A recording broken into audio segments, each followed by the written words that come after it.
Vamos em frente, vamos conversar então um pouquinho com o Fernando Horta, historiador e professor. O Fernando está sempre com as segundas aqui com a gente. Não esteve na última segunda, senti sua falta, Fernando, mas que bom que você está aqui hoje. Tudo bem por aí? Tudo bom, Thalita? Perdão, semana passada tive um compromisso meio de última hora, acabei tendo que conversar com vocês uma semana atrasado, então muita coisa para a gente bater papo. Fiquei sabendo que a senhora agora está viajando em direção à China, vai e volta, diz que é quase um puxadinho ali, linda matéria. Vamos ver se a gente consegue aumentar essa transação internacional, né? Só, por favor, não vá muito para Gaza nesse momento, que não está um lugar legal. A gente está querendo tirar os brasileiros de lá e não deixar brasileiro lá. Nem isso a gente está conseguindo, né? Trazer os brasileiros ali da faixa de Gaza. O governo tem insistido, tem falado sobre isso, dessa possibilidade cada vez mais remota, né? Há 3 semanas que aguardamos essa abertura da passagem pelo Egito e isso não acontece. Fernando, olha, bem queria estar indo e voltando para a China, mas o voo é longo, cansativo, não tá rolando, sabe? Mas os documentários, inclusive, já estão aqui nas redes sociais, do YouTube, da TVT, e quarta-feira estreia o 2º episódio, tá bom? Já dou esse anúncio pro pessoal que tá acompanhando, para você também. Tem um 2º episódio, a gente estreou o primeiro, quarta passada, quarta-feira agora, 6 da tarde, tem o 2º episódio, falando um pouquinho sobre estilo de vida do morador de Pequim, cultura, arte, tá bem legal, tá bem bacana. Mas vamos lá. Em relação à guerra ali em Israel-Palestina, né? Bom, muita coisa mudou, mas muita coisa também não mudou. A guerra continua, como a gente disse, os palestinos continuam ali fechados, trancados na faixa de Gaza, sem conseguirem qualquer tipo de saída. Os bombardeios aumentam. Agora Israel começou esse ataque, né, por terra, ar e mar. Então a gente viu essa imagem chocante de um tanque ali explodindo um carro civil. Essa imagem tem circulado com muita força. E eu queria uma avaliação sua. Sabe o que eu tenho ouvido, Fernando? Que, de certa forma, Israel perdeu a guerra da comunicação. Por que é isso? Os protestos contra Israel explodem por todo o mundo. Realmente, o mundo tem se manifestado hoje contra o que acontece ali na faixa de Gaza. E é muito difícil reverter essa imagem que Israel criou nesse momento. Apesar de que Israel continua com os ataques. Agora há pouco Netanyahu deu uma entrevista dizendo que não vai cessar fogo por conta desse pedido que parte dos reféns ali que estão ali na faixa de Gaza, falou que não vai cessar fogo, que vai continuar com os ataques, mas está fazendo de tudo para retirar esses reféns de lá. Qual a sua avaliação, então, dessa questão da comunicação hoje e do andamento da guerra, do conflito? Bom, Thalita, a coisa está piorando muito rapidamente. A coisa está piorando internamente para Gaza, os bombardeios são cada vez piores, a população sofre cada vez mais, as informações que a gente tem são brutais.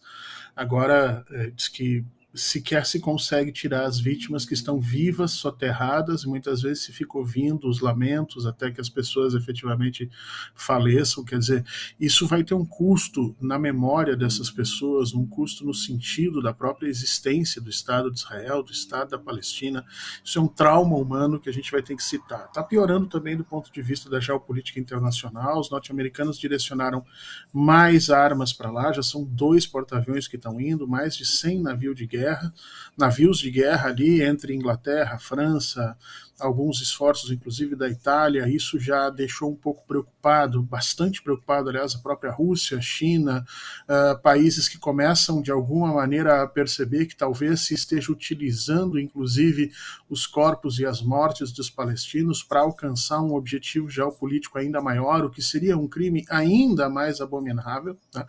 Também não se está melhorando a situação tanto de árabes quanto de israelenses pelo mundo inteiro. Quer dizer, na semana retrasada nós tivemos crianças nos Estados Unidos sendo esfaqueados porque eram muçulmanos, eram palestinos, eram árabes, simplesmente porque as informações que correm pelas redes, e aí essas fake news, essa ideia do oba-oba, né, de ou somos israelenses ou somos palestinos e vamos vencer essa guerra, chegou aos Estados Unidos e começou a gerar vítimas. Ontem,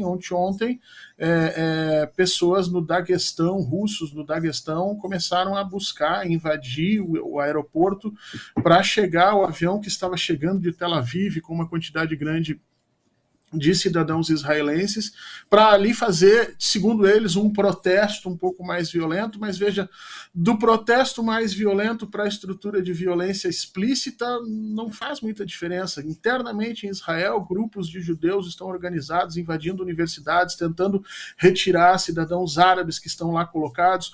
Hoje, se não me engano, foi a Unicef que demonstrou que existe uma quantidade gigantesca de trabalhadores diaristas que iam para Tel Aviv, muitas vezes, de áreas que estão ocupadas e que não podem voltar, que estão literalmente sem ter o que fazer, sem ter como sobreviver nas cidades em Tel Aviv, sujeitos a todo tipo de violência, simplesmente porque são de origem palestina ou de origem árabe, não estão podendo voltar. Então, a situação se agrava por todos os lados, nós não estamos conseguindo resolver, e o que mais me preocupa, e talvez isso seja assim, um ponto que a gente pudesse trabalhar, é que os Estados Unidos, de ontem para hoje, disseram que preferem negociar sob a bandeira e a tutela do Brasil no Conselho de Segurança do que sob a tutela da China. A China assume a presidência do Conselho de Segurança, mas, se não me engano, quarta-feira.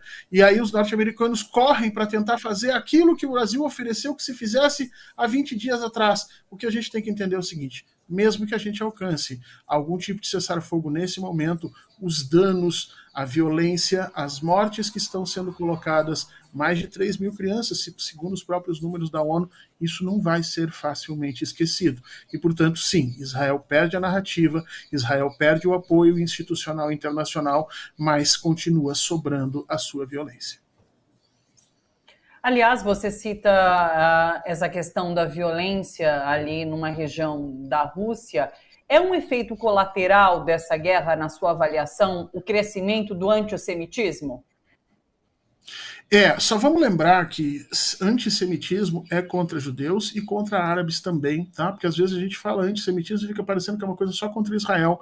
O ancestral filho de Noé seria chamado de Sem, teria vivido aí, se não me engano, 900 anos. Acho que Noé viveu 900 anos, ele viveu 300, uma coisa assim.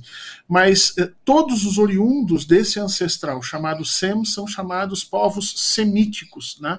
E dentre esses povos semíticos nós temos árabes, nós temos israelenses, nós temos uma série de outros povos que estão embaixo disso. Então, sim, no mundo está havendo um aumento do antissemitismo, seja efetivamente contra cidadãos israelenses ou contra judeus, mas também contra as próprias populações palestinas. Ou seja, Israel, quando efetivamente massacra Gaza, ele está eventualmente se tornando cada vez mais antissemita e, obviamente, cada vez mais próximo daquilo que a gente considera como nível de inaceitabilidade internacional, que é a condição do genocídio.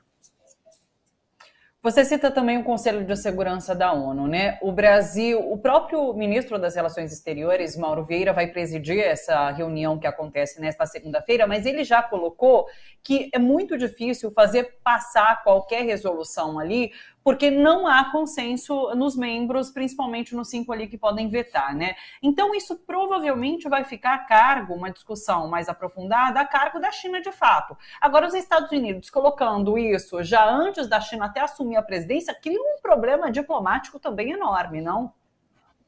Cria. O grande problema do Conselho de Segurança é que nós não temos efetivamente consenso sobre absolutamente nada. Só para você ter uma ideia, mais da metade dos vetos que os americanos deram ao longo da história do Conselho de Segurança foi sobre as questões Israel-Palestina, foi sobre ações de Israel, protegendo Israel. Então essa é uma política que não vai mudar a partir de agora. Não se tem consenso sobre o conceito de terrorismo, não se tem consenso muitas vezes sobre o próprio conceito de genocídio, não se tem consenso sobre a ideia de que um Estado pode se defender, até que ponto, sobre o que significa simetria, o que significa meios e proporções justos num processo de defesa, e tudo isso acaba sendo disputado, sentido a sentido, palavra a palavra, levando efetivamente a que essas discussões diplomáticas praticamente não terminem. Foi uma vitória muito grande da diplomacia brasileira, e assim vai ser explicado futuramente, com certeza, aquele momento em que somente os Estados Unidos Unidos acabaram vetando a resolução. Porque naquele momento houve o desnudar do discurso norte-americano, que o discurso diplomático ele é cheio de reentrâncias, de detalhezinhos, e muitas vezes os países se seguram nessa bobagem, e ali a diplomacia brasileira conseguiu desnudar isso tudo e apresentar para o mundo a única razão que efetivamente fazia com que os norte-americanos continuassem aliados a Israel. Ali, Israel e Estados Unidos perderam muito da sua força institucional. Internamente no Brasil, a mídia monopolista bateu em cima, falou um monte de bobagem, mas a verdade é essa. Foi um trabalho muito bem feito nesse momento. Agora, Thalita, esse trabalho não tem ajudado para salvar vidas. Nesse momento, né, não tem sido suficiente para salvar as vidas de crianças palestinas. E vamos lembrar, Israel está matando as crianças e, portanto, mata o futuro do povo palestino e está explodindo os locais históricos da região de Gaza e, portanto, mata o passado, a memória do povo palestino. Sobra o quê? Sobra aquilo que alimenta o Hamas. Sobra o ódio, sobra a violência, sobra o desejo de vingança e, portanto, vários historiadores, vários antropólogos, vários cientistas políticos estão chamando a atenção de que essa atuação de Israel sobre Gaza, nesse momento, provavelmente permitirá a existência de ódio contra Israel pelos próximos 50 anos. Vai encher, obviamente, as fileiras do Hamas e do Hezbollah ainda mais, e é isso que está na base da fala dessas reféns israelenses quando elas exigem que o Netanyahu pare de bombardeio e que salve efetivamente os reféns que estão lá. Sabe, Fernando, a gente falava sobre essa narrativa, Israel ter perdido a narrativa em relação a essa guerra. Contar algo pessoal aqui do final de semana, no começo do conflito eu conversava com meu pai, e meu pai assiste a mídia tradicional, a mídia comercial, né? E ele tinha muito essa visão pró-Israel. E daí eu fui explicando para ele, comentando, e ele começou a refletir um pouco mais sobre esse assunto. Ontem eu cheguei na casa dos meus pais e meu pai estava na sala assistindo um vídeo no YouTube que 20 minutos de uma pessoa que caminhava por Gaza antes do conflito, mostrando as ruas, as pessoas, e ele assistia com uma tristeza, sabe? Olhando para aquilo, sabendo que muito daquilo não existe mais, que muitas daquelas pessoas, inclusive, morreram.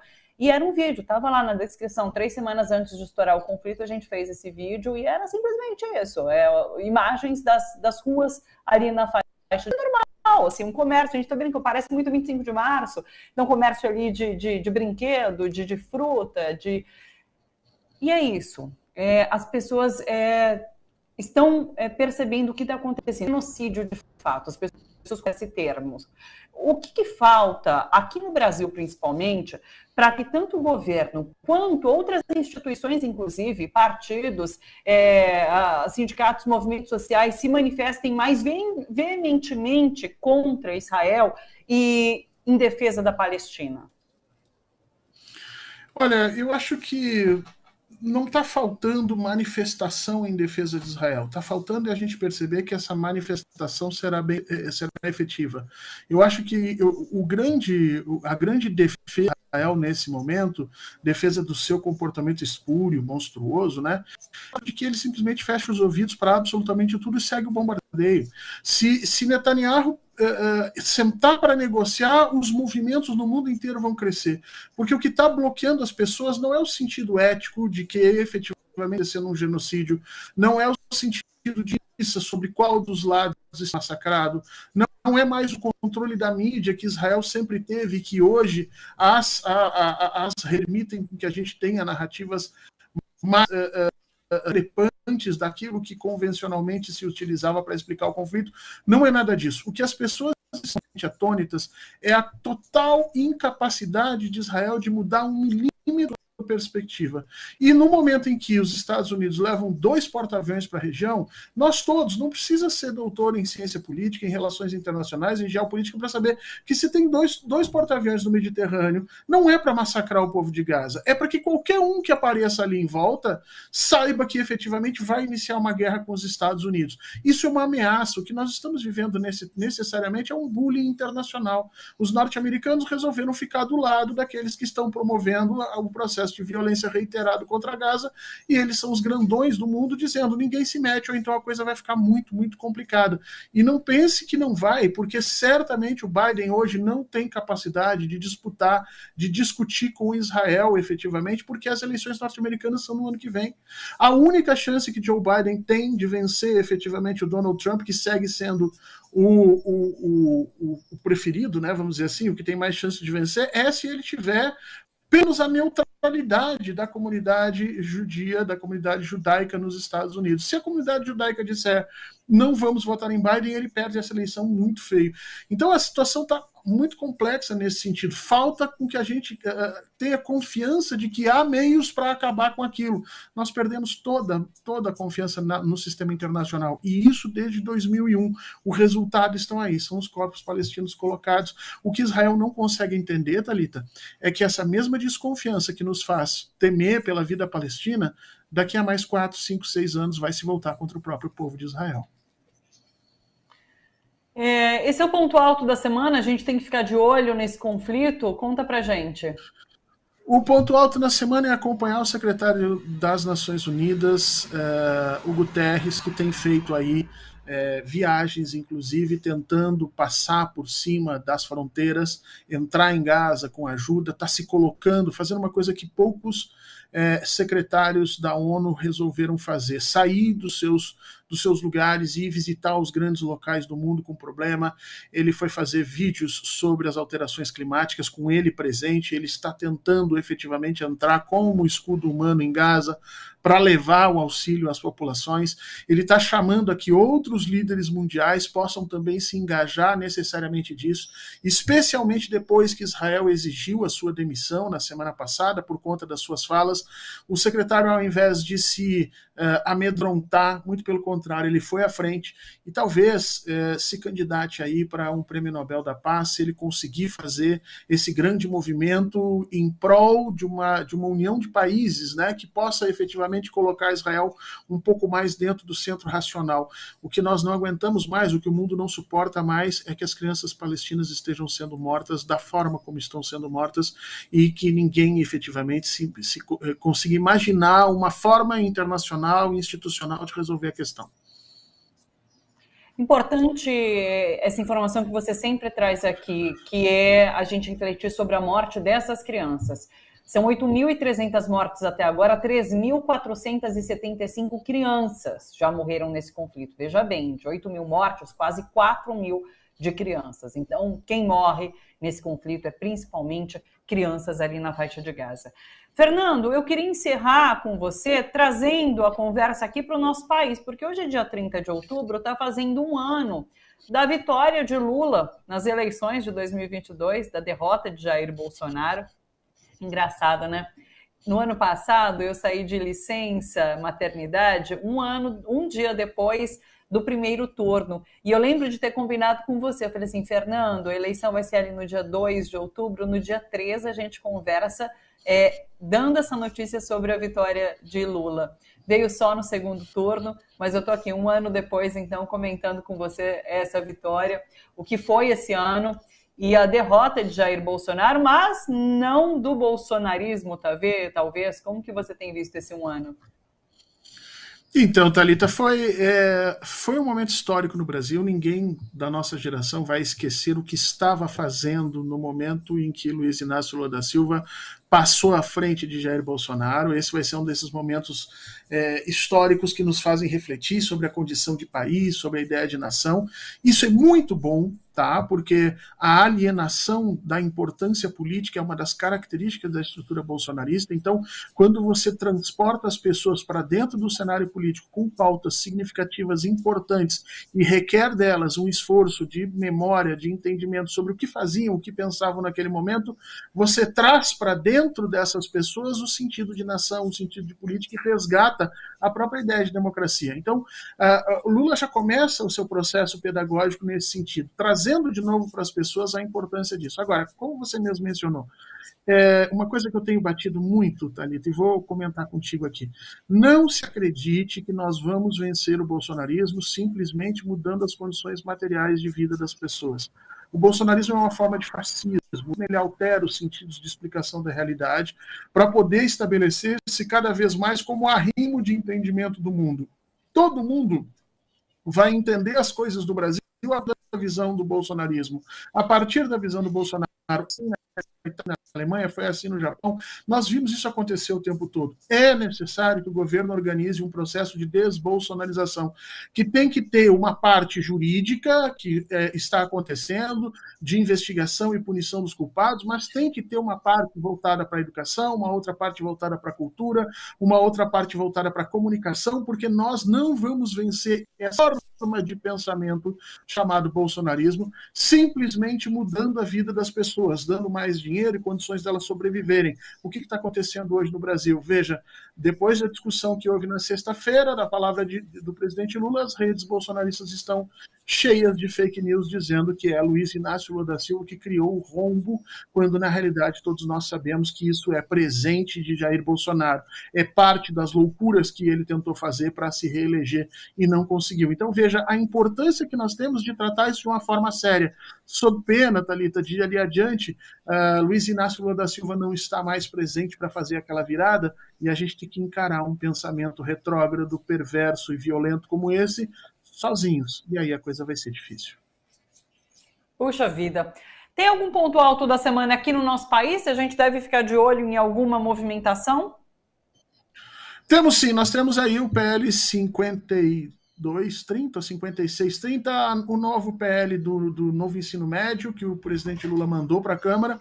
Ele está correndo em caráter de urgência, portanto ele tem 45 dias apenas para ser avaliado, para que a gente possa efetivamente transformar aquela coisa horrorosa que era o novo ensino médio do Temer em algo minimamente sustentável. Então vamos ficar de olho nisso. Se você é professor, aluno, ou mãe e pai de alunos, atentem para essa discussão, e talvez seria legal até a TVT abrir uma pauta aí especial para acompanhar esse projeto, porque o futuro do Brasil, o futuro das nossas crianças, o país que a gente quer, inclusive para lutar contra a discriminação, o racismo e o machismo, passam necessariamente pela percepção que nós vamos ter sobre o nosso sistema educacional, e esse PL é essencial.